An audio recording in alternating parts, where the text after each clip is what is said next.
Hey Jeff, we've talked about Ovi in the past, obviously, but I don't know. He's a little over 100 goals shy of Gretzky's record, age 36.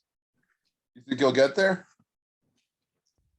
Or does he have a good chance of getting to it? Well, he's definitely got a good chance. I mean, I think Wayne's on record saying that he thinks he will. And obviously there's unpredictability in life, certainly in today's day, but also just regarding health and all that type of stuff.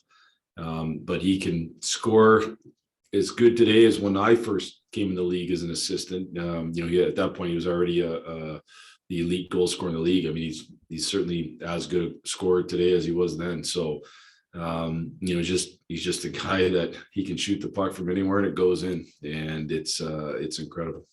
Is that his most basic strength, doing that? I mean, it just the fact that he does have that shot. I mean, just uncanny that way, I guess. Yeah, I mean, I guess I'd say a couple of things. One, if you haven't seen Alex Ovechkin play live, you don't understand how big he is. He's a huge man. So that was one of the biggest things I realized when I first was on the bench. You see him at a nice level. He's just wide, he's strong, he's big, he's so that allows him such great strength to be able to fight people off and still shoot. And then he's got such a great release. And he can shoot it really from anywhere. A lot of guys need a really good pass to shoot one-timers, and he can shoot it in any kind of sphere around his body. It's really, really amazing. Sounds good. Thanks for this. Yep.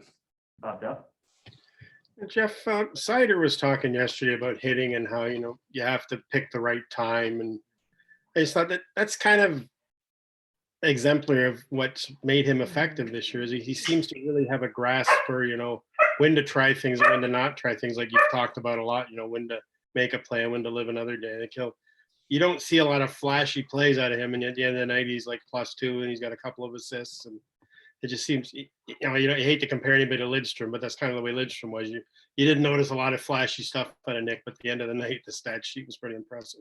Yeah, and at the end of the day, those are the best defensemen. Those are the ones that you win the most with. They're guys who are super efficient. There's a lot of flashy players in the league, and there's defensemen that put up great points, and you see their coaches hide them defensively at times, or there's such risk reward that their teams don't win enough. And I think part of Side's growth process has been what you're talking about, knowing when to take his I guess chances and when not to, and how much he can bite off, and there's probably still times where he beats the rush up the ice as an activating D, but there's also times now I think where he's way better about learning how to join the rush as an activating D, and he's got great just hockey instincts.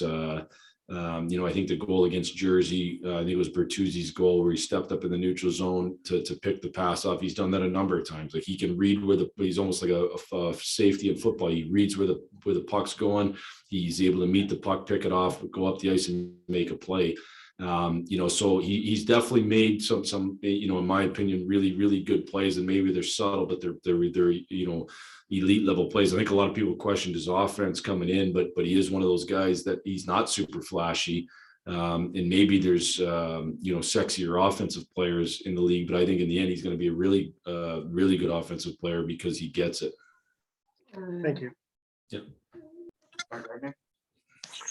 Hi, Jeff. Happy New Year to you. I am curious. We always hear about starting on time, and I'm wondering how difficult of a task could that be for the Wings tonight, considering they've been off for 13 days? I think there's an advantage to Washington in the sense that they have played a game. Certainly, they've been able to knock some of the rust off compared to us. I would also say that they had no issue starting on time against Nash. I mean, they were really, really good right off the bat in that game. Obviously, second period was a little bit different, but it's up to us to decide if we're, how much of an issue that is.